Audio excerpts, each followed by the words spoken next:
जब हम परमेश्वर कहते हैं, उस स्थिति में ईश्वर जो होते हैं वो सामान्य जो अपने व्यवस्था करने वाले हैं, शासन करने वाले हैं, सबका नाम ईश्वर होता है। ईश्वर का मतलब होता है ईष्टे असव, जो शासन करता है उसे ईश्वर कहते हैं। उन ईश्वरों में भी जो परम है वो परमेश्वर है। ये जो योग दर्शन वाला सूत्र है ईश्वर वाला जी, वो उसी परमेश्वर की ही व्याख्या करने वाला सूत्र है। वो राजा लोगों को कहने वाला सूत्र नहीं है, वो परमेश्वर के लिखा गया है। तो हम उसको ईश्वर भी कह सकते हैं। ईश्वर कहने से उसका अर्थ पूर्ण हो जाता है। लेकिन और अगर विशेषण के साथ में बोलना हो और कॉन्सेप्ट को क्लियर करना हो, क्योंकि भाषा में ईश्वर माने राजा भी होता है, तो राजाओं का भी राजा है, इसलिए परमेश्वर है। और केवल चेतनों का ही नहीं है, जड़ वस्तुओं पर भी उसी का शासन है। पृथ्वी, सूर्य, चंद्र, आकाश, तारे, नक्षत्र, जो कुछ भी जहाँ भी है, जैसा भी है, उसकी सारी व्यवस्था करने वाला वही है, इसलिए वो सर्व ईश्वर है। जब सर्व शब्द ले आएंगे तो फिर केवल चेतन, केवल राजा नहीं होगा, उसमें फिर जड़ भौतिक पदार्थ भी, एक एक परमाणु की जो क्रिया चल रही है, जितनी भी संसार में स्वाभाविक क्रियाएं चल रही हैं, उन सबका ईश्वर अर्थात शासन करने वाला जो है, व्यवस्था करने वाला नियंत्रक, कंट्रोलर जो है, वो सर्व ईश्वर है, वो सर्वेश्वर है। वही सर्वेश्वर सबसे बड़ा है, सबसे बड़ा है, इसलिए उसका नाम ब्रह्म है। वो उसी को कहते हैं। हम सब लोग जीवात्मा जितने भी हैं, हम सब लोग आत्मा हैं। उन आत्माओं में जो परम है वो परम आत्मा है। आत्माओं में जो परम, जैसे हम आत्मा हैं, आत्मा माने अपने शरीर के साथ में गति करने वाला, और इन सभी शरीरों को जो गति करवाने वाला है परम आत्मा है। हम आत्मा अपने शरीर को गति करवाते हैं, लेकिन मेरे भी शरीर को प्रदान करने वाला जो है वो परम आत्मा है, वो परम आत्मा है। तो ईश्वर शब्द योग दर्शन की जो भाषा है उसमें तो ईश्वर शब्द सीधा परमात्मा का, सर्वेश्वर का, ब्रह्म का ही वाचक ईश्वर शब्द है। लेकिन लोक में ईश्वर शब्द लौकिक व्यवस्था में राजा के लिए, बड़े लोगों के लिए भी प्रयुक्त है, इसलिए उसके नाम के साथ में परमेश्वर, सर्वेश्वर ये सब विशेषण जोड़ दिए जाते हैं, बाकी ईश्वरों को उससे अलग करने के लिए। तो ये सब विशेषण परमात्मा के नाम के होते हैं। परम माने ईश्वरेषु परम है, जो ईश्वरों में, राजाओं में, शासन करने वालों में, व्यवस्था संभालने वालों में जो परम है वो परम ईश्वर है। आत्माओं में जो परम है वो परम आत्मा है। और जड़ भौतिक आदि पदार्थों का भी सबका ही जो ईश्वर है वो सर्वेश्वर है। वो सबसे बड़ा है, सब में व्यापक है, इसलिए वो ब्रह्म है। तो ये सब परमात्मा के विशेषण भिन्न भिन्न परिस्थितियों, भिन्न भिन्न गुणों को व्यक्त करने के लिए जोड़े जाते हैं। सर जी, जैसे अगर तमाम राजा जुटे हों और उसमें जो अध्यक्ष हो तो उसको क्या कहेंगे? वो अध्यक्ष है, उसको पर कहेंगे? परेश्वर कह दीजिए, परेश्वर। परेश्वर, परेश्वर, राजेश्वर बोला जाता है, राजेश्वर। अच्छा, अभी राजाधिराज भी बोलते हैं। राजाधिराज बोलते हैं, राजाधिराज, राजेश्वर, परेश्वर भी कह सकते हैं, लेकिन परमेश्वर नहीं कह सकते।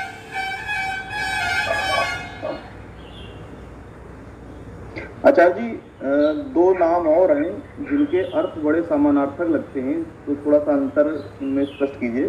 जी, स्वयंभू और सर्वशक्तिमान, ये दोनों बड़े, इनका अर्थ बड़ा समान लगता है, लगता है, लेकिन वास्तव में बहुत भेद है दोनों में। भू का मतलब होता है सत्ता, अस्तित्व जी, जिसकी सत्ता किसी अन्य कारण से न होकर के स्वयं है, वो स्वयंभू है।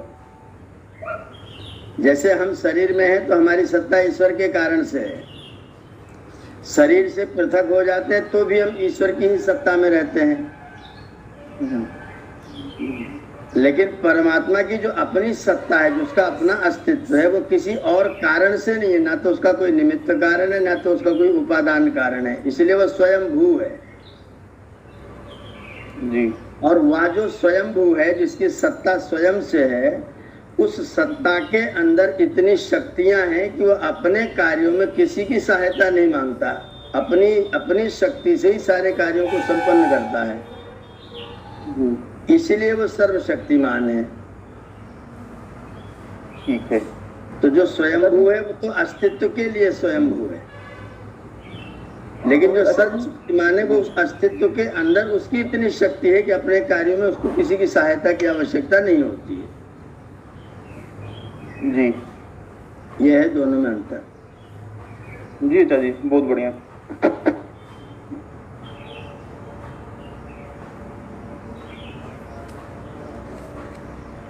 आचार्य जी आगे बढ़ लेंगे वहाँ से, कल वाले से। धर्मराज के आगे, धर्मराज यम भगवान, पाठ पढ़ लिया जाए। जी।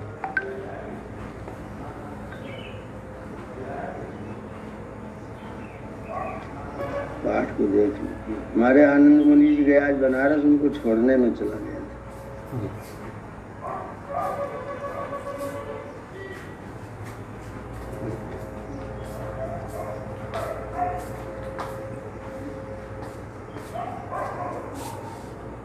धर्मराज, उसके बाद में फिर यम शब्द है, यम। इसके बारे में भी लोगों को बड़ा भारी कि यमराज आता है, भैंसे पर सवार होकर के आदमी की आत्मा को लेकर के जाता है, फिर उसके पीछे पीछे सावित्री जाने लग जाती हैं, फिर सावित्री को बीच में रोक के कहता है तुम्हें क्या चाहिए, तो सावित्री कहती है कि मुझे आशीर्वाद दीजिए। बोले आशीर्वाद क्या चाहिए, तो बोले मेरे सौभाग्य का आशीर्वाद दीजिए। उन्होंने तथास्तु कह दिया। तथास्तु कह दिया तो संकट खड़ा हो गया, आपने तथास्तु कह दिया, अब क्या होगा, अब तो आपको मेरे सौभाग्य को लौटाना पड़ेगा। फिर यमराज ने उनके आत्मा को पकड़ा के सावित्री को दे दिया, सावित्री ने लाके सत्यवान के शरीर में डाल दिया और वो सती हो गई। तो हम सारे लोग जो हैं इस तरह से बचकानी व्यवस्था समझते रहते हैं, और हम बचपन से इन चीज़ों को सुनते हैं कि यमराज जी भैंसे पर चढ़ करके आते हैं, प्राणों को लेके जाते हैं, उनसे बीच में रोक करके उनसे प्राणों को लिया भी जा सकता है, उनको निग्रह स्थान पर फंसाया भी जा सकता है। ये हम लोगों ने अपना बना रखी व्यवस्था, और हमारे कथावाचक लोग इस व्यवस्था को पूरा पल्लवित पुष्पित करते रहते हैं। यहाँ देखिए यम शब्द क्या चीज़ है, और ये परमात्मा का ही नाम वास्तव में यम है। क्यों है यम परमात्मा का नाम, उसका कारण बता रहे। यमु उपरमे, इस धातु से यम शब्द सिद्ध होता है। यह सर्वान प्राणिनो नियच्छति। नियच्छति माने निरंतर अपनी व्यवस्था में संजो करके रखता है, नियमित रखता है। परमात्मा सारे जीवों को अपनी व्यवस्था में नियमन करके रखता है, इसलिए उसका नाम यम है, जो सब प्राणियों के कर्मफल देने की व्यवस्था करता और सब अन्यायों से पृथक रहता है, इसलिए परमात्मा का नाम यम होता है। तो परमात्मा को यम कहते हैं। इसको भैंसे पर सवार करके इन लोगों ने उसको भयानक बताने की कोशिश किया है कि मृत्यु बहुत भयानक होता है। ये वैदिक कॉन्सेप्ट नहीं है, मृत्यु को भयानक वैदिक कॉन्सेप्ट में नहीं बताया गया है। मृत्यु भयानक नहीं है, मृत्यु बहुत बहुत स्वाभाविक प्रक्रिया है। जैसे आपका बचपन छूटता है, जवानी आती है, जवानी छूटती है, बुढ़ापा आता है, बुढ़ापा छूटता है, फिर बचपन आता है। तो जैसे बचपन से जवानी आने में कोई अस्वाभाविक नहीं मालूम पड़ता, वैसे ही मृत्यु के बाद नया शरीर प्राप्त करने में भी अस्वाभाविक नहीं होना चाहिए। ये वैदिक व्यवस्था है। लेकिन इन लोगों ने मृत्यु को इतना भयानक बता दिया, बस मौत में आदमी रोता है, पुराना सब ध्यान आता है, बड़ा दुखदाई होती है, मृत्यु बहुत दुखद है। कृष्ण भगवान कहते हैं मृत्यु तो कपड़े उतार के बदलने के जैसा है। आप अपना कुर्ता पुराना उतार करके नया पहन लेते हैं, ऐसे आत्मा का कुर्ता उतार करके नया कुर्ता पहन लेते हैं। तो इतना जो यम को भयानक बताने की व्यवस्था, उसके अंदर उनका वो आसन वासन सब भैंसे का बना करके उनको बिठाल रखा है।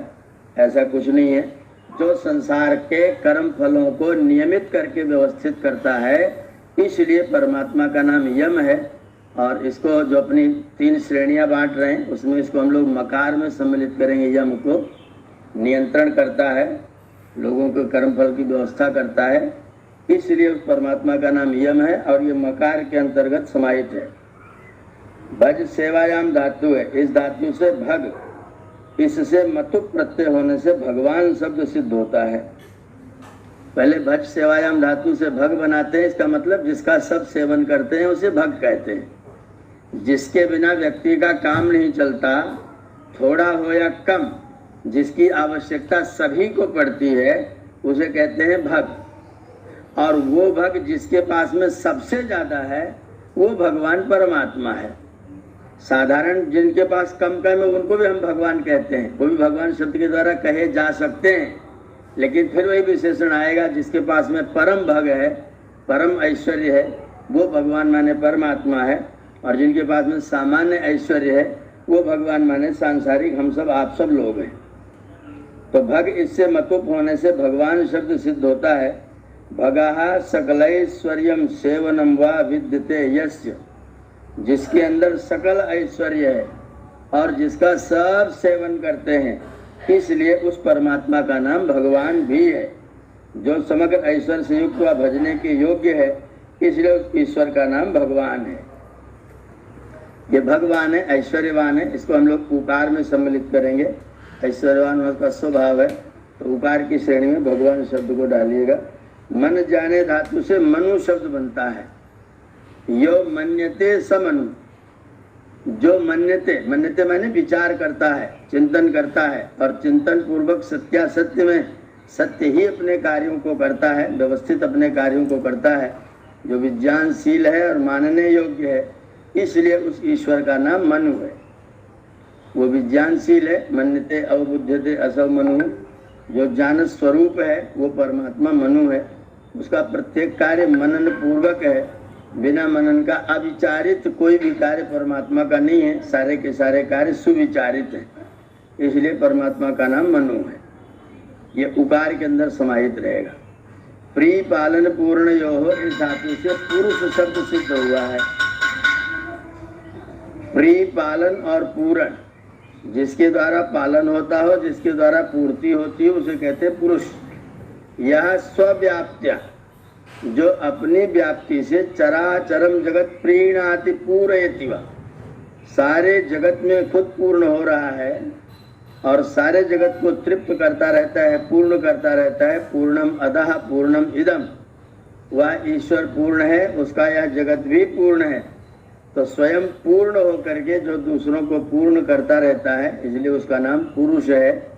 वो पुरुष, और इसका दूसरा अर्थ पुरी शेते असो पुरुषा भी कहा गया है, जो ब्रह्मांड पुरी में सर्वत्र विराजमान होकर के शयन कर रहा है, उसका नाम पुरुष है।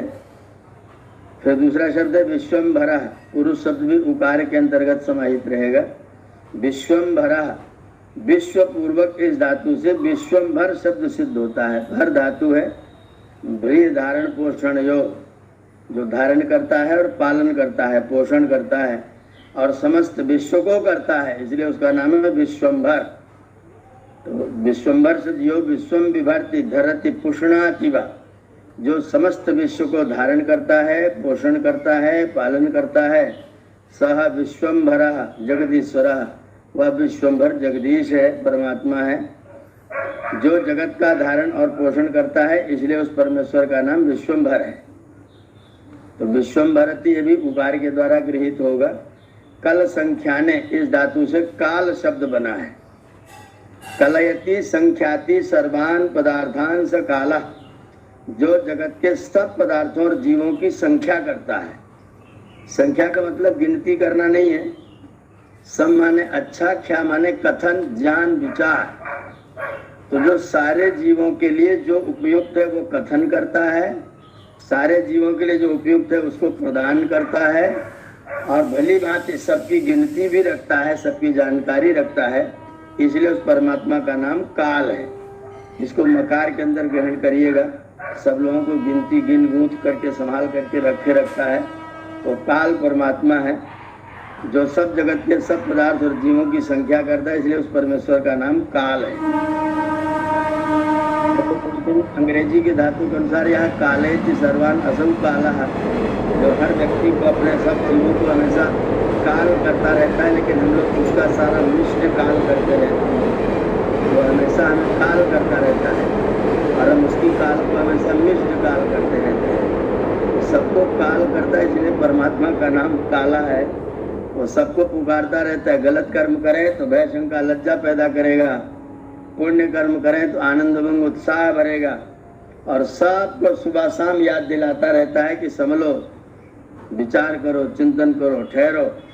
वो काल परमात्मा है जो सब लोगों को मिला करके काल करता रहता है, आप लोगों को सबको पुकारता रहता है। हम उसे नहीं पुकारते, वो हमें हमेशा पुकारता रहता है।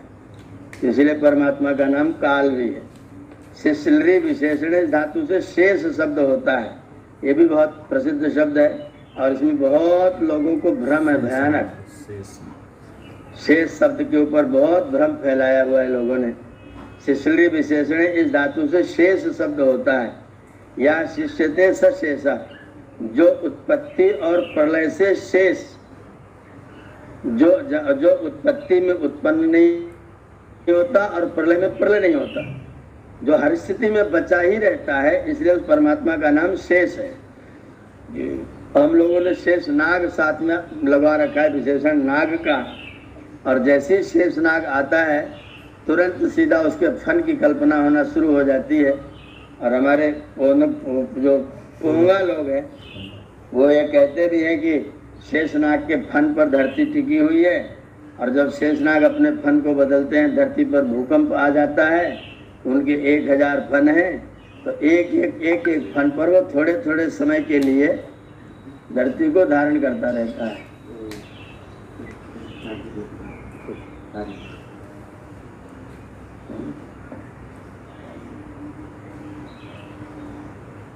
तो जो शेष बचा रहता है उत्पत्ति और स्थिति से, उसका नाम शेष होता है। और यह शेष परमात्मा ही है जो उत्पत्ति और स्थिति से हमेशा शेष रहता है। बाकी सब लोग उत्पन्न होते हैं, हम लोग शरीर धारण करते हैं, प्रकृति मूल प्रकृति से इतने बड़े रूप में आकर के बन जाती है, तो इसलिए बाकी सब तो अपना अपना परिवर्तित होते रहते हैं, पर जो शेष है वो कभी भी परिवर्तित नहीं होता है। इसलिए शेष माने परमात्मा ही है। शेषा धारा धरा प्रोक्ता, शेषा धारा धरा प्रोक्ता, ये किसी पुराण का श्लोक है। वहाँ लिखा गया शेष के आधार पर धरा कही गई है, शेष के आधार पर धरा धारण की हुई है। तो वहाँ तो शेष माने हो सकता है उन्होंने परमात्मा के अर्थ में ही कहा हो, लेकिन अर्थ करने वालों ने शेष नाग की कल्पना की और शेष नाग के ऊपर धरती को धारण करवा दिया। तो यहाँ स्वामी जी कह रहे हैं कि शेषा का मतलब होता है जो उत्पत्ति और प्रलय दोनों स्थितियों में जो शेष ही रहता है, जो न कभी उत्पन्न होता है न जिसका कभी प्रलय होता है, इसलिए उस परमात्मा का नाम शेष है। ये भी उकार के अंदर संग्रहित होता है, इस नाम को भी उकार में ग्रहण करते हैं। आप व्याप्तो, इस धातु से आप तो शब्द सिद्ध होता है। आपता या सर्वान धर्मात्मनः आपनोति वह सर्वैहि धर्मात्मभि आप्यते, जो सभी धर्मात्माओं को प्राप्त होता है और सभी धर्मात्माओं के द्वारा जो प्राप्त किया जाता है। और यह छलादि रहिता, जो छल इत्यादि से रहित है, छल कपट से द्वेष से रहित है। जो भी व्याख्या चल रही थी क्लेश कर्म विपाका से परामृष्ट, तो क्लेश कर्म जो क्लेश वाले हैं, अविद्या अस्मिता राग द्वेष अभिनिवेश, इन चीज़ों से जो पृथक रहता है वह आप्त है, छलादि से रहित है, वह आप्त है। जो सत्योपदेशक सकल विद्यायुक्त सब धर्मात्माओं को प्राप्त होता और धर्मात्माओं से प्राप्त होने योग्य छल कपट आदि से रहित है, इसलिए उस परमात्मा का नाम आपता है। और अगर धातु अर्थ के आधार पर ग्रहण करें तो यह सर्वत्र व्याप्नोति असावपि आपता, जो सब जगत में कण कण में अणु अणु में व्याप्त है, इसलिए भी परमात्मा का नाम आप्त है। और वो वेदोपदेश करता है, इसलिए सत्योपदेशक है। वेद में वेद सकल विद्याओं का ग्रंथ है, इसलिए वह सकल विद्या युक्त है। और धर्मात्मा लोग ही उसकी अनुभूति कर पाते हैं, बाकी लोग उसकी अनुभूति नहीं कर पाते, इसलिए धर्मात्माओं को प्राप्त है। तो जो धर्मात्माओं से प्राप्त है, सर्वत्र व्याप्त है, छलादि से रहित है, विद्या से युक्त है, सत्य का उपदेश अपने जीवों के लिए सदा करता रहता है, इसलिए आपका माने परमेश्वर है, वह आप तो परमेश्वर है, इसका स्वभाव है। ये भी उकार के द्वारा गृहीत होगा। डुक्रिय करणे, यह धातु है और शम उपसर्ग है, शम उपपद है। तो शम उपपद में रहते क्रिय धातु से अच प्रत्यय करेंगे तो शंकरः शब्द सिद्ध होगा। शंकर शब्द सिद्ध। यह शम कल्याणम सुखम करोति, जो सब लोगों का कल्याण और सुख करता है, इसलिए उस परमात्मा का नाम शंकर है। कल्याण भी करता है, सुख भी करता है। कल्याण करने का मतलब जो जीवात्मा का लक्ष्य है उस लक्ष्य की प्राप्ति कराता है, और सबको संसार में रहने वालों को सुख भी प्रदान करता है। दोनों अर्थों में शंकर शब्द है। जो कल्याण अर्थात सुख का करने हारा है, इससे उस ईश्वर का नाम शंकर है। शम कल्याणम करोत। जी। महत् शब्द पूर्वक देव शब्द से महादेव शब्द सिद्ध होता है। ये भी शंकर का पर्यायवाची महादेव शब्द है। जी महाराज। तो यो महताम देव, जो महान देवों का भी देव है, और जो देव महान है उन महान देवों का भी जो देव है उसी का नाम महादेव है। जो महान देवों अर्थात विद्वानों का भी विद्वान, सूर्यादि पदार्थों का प्रकाशक है, इसलिए उस परमात्मा का नाम महादेव है। तो महादेव है, शंकर है, और आप्त है, शेष है, काल है, विश्वंभर है, और चराचर जगत में व्याप्त है। पुरुष है, मनु है, भगवान है, यम है। इतने शब्दों की व्याख्या आज हम लोगों ने श्रवण किया है। परमात्मा के अंदर ये गुण है, इसलिए परमात्मा इन नामों से जाना जाता है। और ये सारे के सारे परमात्मा के गौणिक नाम हैं, जो उसके गुण के आधार पर रखे हुए हैं। इन नामों के आधार पर हम परमात्मा की उपासना करते हैं, उसके गुणों की जानकारी रखते हैं, और इन गुणों का बार बार ध्यान करने से, स्तुति करने से उसके प्रति हमारे मन में प्रीति बढ़ती है कि हमारा पालन पोषण वो परमात्मा कर रहा है, तो उसके प्रति हमारी प्रीति बढ़े, इसके लिए हम लोग उसकी स्तुति करते हैं। ओम। आचार्य जी नमस्ते। नमस्ते भैया। अरे ये शेष जो ईश्वर का नाम आपने बताया है, इसमें शेष लग जाता है तब क्या होता है? जो जो दुनिया में वर्तमान में इस समय बचे हुए हैं उनमें जो कुछ भिन्न है वो विशेष है, अन्यों से भिन्न। विशेष का मतलब अन्यों से भिन्न।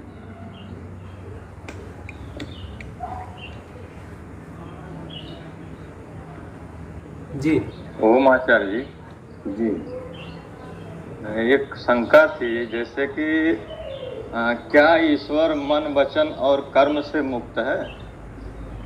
ना, बिल्कुल ना। तो उसके पास में मन है, ना तो उसके पास में कोई कर्म है, और ना वो वचन ही बोलता है। तो आचार्य जी, तो गुण का निर्धारण तो कर्म से ही होता है ना? ऐसा नहीं है जी। गुण का निर्धारण उसके अंदर विद्यमान जो उसके विशेषताएं हैं उनके आधार पर होता है, कर्म के आधार पर गुण का निर्धारण नहीं होता है। जैसे आचार्य जी एक बार चर्चा हो रही थी, जैसे एक स्वभाव हो गया जी। एक गुण हो गया। जी। स्वभाव जैसे अस्थायित्व होता है, और गुण जैसे कर्म के अनुसार हमारे में परिवर्तनशील हो गया। जैसे वक्ता मैं पहले नहीं था, वक्ता हो गया। एक मेरे अंदर एक विशेष गुण आ गया। जी। तो इस पे थोड़ा सा आचार्य जी शंका समाधान करिए। ईश्वर में कुछ भी घटता बढ़ता नहीं है। जी। जैसा है, जैसा था, जैसा रहेगा, वो एक समान है। जी। जैसे हमारा गुण के कारण से हमारे अंदर कोई गुण बढ़ घट जाता है, जी जी जी, ऐसा कोई गुण परमात्मा के अंदर घटता बढ़ता नहीं है। उसके सारे गुण, सारी क्रियाएं, सब कुछ उसकी स्वाभाविक है। तो वो तो आचार्य जी स्वभाव में ही रखा जाएगा उसको। हाँ बिल्कुल, उसका जो कुछ भी है सब कुछ स्वभाव में ही है। तो जैसे अगर गुण में एक चीज आती है, तो ये थोड़ा सा जैसे हम अपने दृष्टि में लें, गुण अलग हो जाता है, स्वभाव अलग हो जाता है। तो देखिए, गुण शब्द का अर्थ है वैशिष्ट, विशेषता। अच्छा अच्छा। तो जो शब्द ईश्वर की विशेषताओं को बताते हैं, जी जी जी जी, मतलब जो चीजें उसको अन्यों से भिन्न करती हैं, जी उनको उसका गुण कहा गया है। जी हमारा भी गुण वही जो हमें अन्यों से भिन्न बताता है वो हमारा गुण कहलाता है। जी जैसे अब सब लोग वक्ता नहीं है, एक व्यक्ति वक्ता है जी तो वो वक्ता गुण वाला हो गया। जी जो सामान्यों से आपको अलग करता है उसे कहते हैं गुण। जी तो दुनिया में जितने पदार्थ हैं जड़ या चेतन, उन सब में जो विशेषता बताने वाले शब्द है वो परमात्मा के गुण है। जी और वो गुण अपरिवर्तनीय है, वो कभी बदलने वाले नहीं होते, वो हमेशा एक रस रहते, एक जैसे होते हैं। इसलिए उसके सारे गुण उसके स्वभाव ही, अच्छा उसके जो सारे गुण हैं वो सब उसके स्वभाव ही, जी क्योंकि उसका परिवर्तन नहीं होता। हमारा परिवर्तन होता है, इसलिए हमारा स्वभाव नहीं है। जी मतलब कहा जाए गुण और स्वभाव एक ही सिक्के के दो पहलू हैं ईश्वर के दृष्टिकोण से, लेकिन हम लोगों के लिए थोड़ा सा अलग रूप हो जाता है, हमारे लिए परिवर्तनशील रहता है। हाँ। जी कर्नल साहब कुछ कह रहे हैं। ये हमारे लिए कैटेगरी निर्धारित हो गई है और ईश्वर हाँ, के लिए इसलिए एक उसका ही सब कुछ स्वाभाविक है। स्वाभाविक ही ज्ञान बल क्रियाचा उपनिषद में लिखा है, उसका ज्ञान, उसका बल, उसकी क्रिया सब कुछ स्वाभाविक है। इसी पे आचार्य जी थोड़ा सा हमें शंका हो रही थी। जी कर्नल साहब। जैसे- ठीक जी कि जैसे हम बाण से अपने लक्ष्य को बींधते हैं और बाण आपका बिल्कुल सीधा जाकर के लक्ष्य पर लगता है, वैसे ही हम आत्मा लोग क्या करें, इधर उधर अगल बगल तिरछे बिरछे बिना हुए सीधा परमेश्वर की ओर को अपना लक्ष्य करें। जो हम रास्ते में जब तक भटक जाते हैं ना, संसार की ओर को चल पड़ते हैं, तो हम अपने लक्ष्य से भटक जाते हैं। तो आत्मा जब बाण बन जाएगा तो बाण बन करके सीधा होकर के लक्ष्य की ओर को जाएगा। मतलब आत्मा के पास में एक सूत्री कार्यक्रम होना चाहिए, मुझको परमात्मा को ही प्राप्त करना है। आचार्य जी यहाँ पर ये उपमा दिया गया है ना। हाँ, तो वहां पर लक्ष्य बनाने का ये है तरीका। जो ये उपमा दिया गया है तो उसमें हाथ वगैरह शरीर वगैरह कहाँ पर आएगा? है जो बाण चलाया जा रहा है, जी, उपमा देते हैं तो फिर तो उसमें शरीर भी आता है, हाथ तीर को धनुष पर चढ़ाता है, फिर वो लक्ष्य पर निशाना लगाता है आंखों के सहारे से, फिर वो खींच करके तो छोड़ता है। ये सब आपके साधन है जिनके द्वारा आप ज्ञान प्राप्त करते हैं, मोक्ष की भावना करते हैं, स्वाध्याय करते हैं, सत्संग करते हैं। जैसे बाण को चलाते समय आप साधनों का प्रयोग करते हैं, वैसे लक्ष्य को बींधने के लिए, ईश्वर को प्राप्त करने के लिए भी आप षट् संपत्ति है और श्रवण मनन निधिध्यासन आत्म साक्षात्कार है, अनुबंध चतुष्टय है, इनका आप पालन करते हैं। ये सब साधन है। उस लक्ष्य को प्राप्त करने के लिए यज्ञ, याग, ये जब सत्संग, ये स्वाध्याय, ये पढ़ना, अपने आचरण को संभालना, आत्मनिरीक्षण, सारा का सारा साधन है। जी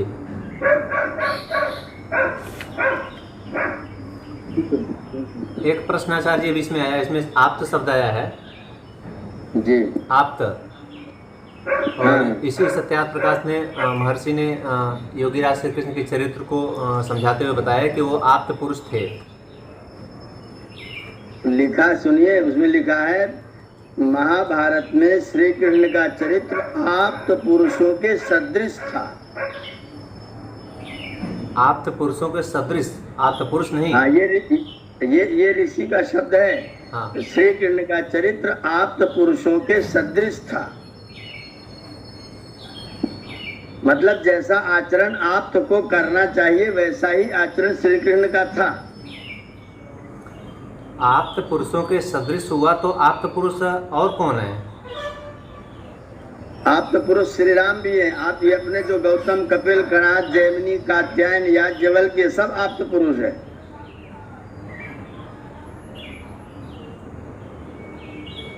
राम भी आप्त पुरुष में आ जाएंगे? हैं? रामचंद्र भी आ जाएंगे? बिल्कुल बिल्कुल बिल्कुल, आप्त पुरुषों में श्री राम का भी नाम आएगा। तो इन्होंने केवल कृष्ण को ही क्यों ऐसा कहा है यहाँ पर? वो तो प्रसंग में कृष्ण आ गए तो उन्होंने कृष्ण की प्रशंसा में अच्छी लिखा है। अच्छा, ज़्यादा इनके नाम का छीछाल इधर हुआ है भागवत आदि में, इसलिए ऐसा कहा है। इसीलिए वहाँ पर स्वामी जी ने प्रसंग में आने पर यह बात लिखी है। जी, आप तो पुरुष की परिभाषा एक बार बता दीजिए, कैसे क्या उसमें रहता है, किनको मान लिया जाए कि आप तो पुरुष है? आप तो पुरुषों के लक्षण लिखे हुए हैं बहुत बढ़िया तरीके से। सांख्य दर्शन में आपने पढ़ा है जी, जहाँ प्रमाण वाला चैप्टर आया था,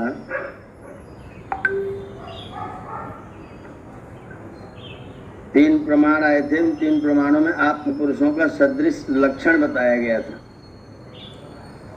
आप तो उपदेशा शब्दा में जी, एक बार उसको तो निकाला जाएगा। हाँ, उसको देखिए, मैं आपको सुना रहा हूँ, देखिए। साक्षात्कृत धर्माणा, जिन्होंने धर्म को साक्षात्कार किया हुआ है,